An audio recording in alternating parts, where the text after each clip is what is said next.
SAT means S stands for submitted, A stands for attempted, T stands for total. Total means here total is 35. It means that 35 students will give the test. A means attempted.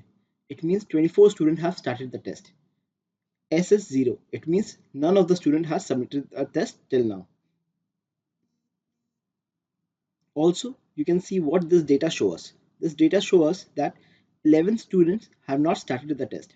Either they will be starting the test or they are absent. When you click on this SAT option, you will see a list of the students. So when you click on this SAT option, you have the list of the students in that classroom. There was 35 students, so you can see the list of the 35 students here, their class.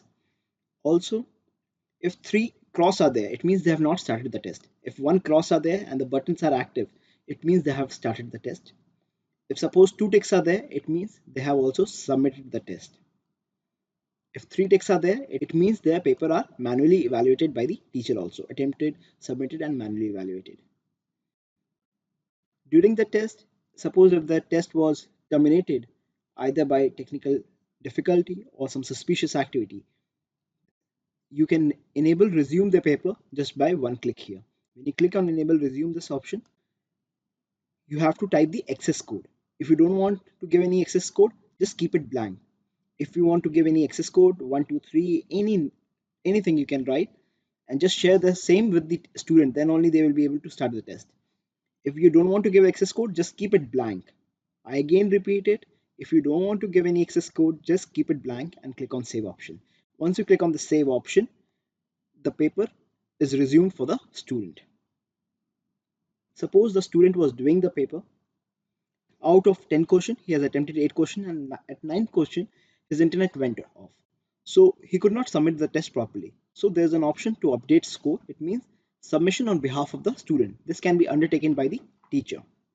If you want to give extra time to the student, you can give it from here also.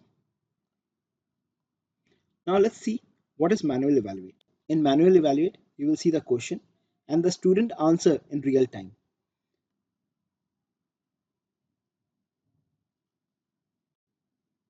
The student have not submitted the test, but he is answering the test, but still you can see all the answers in real time.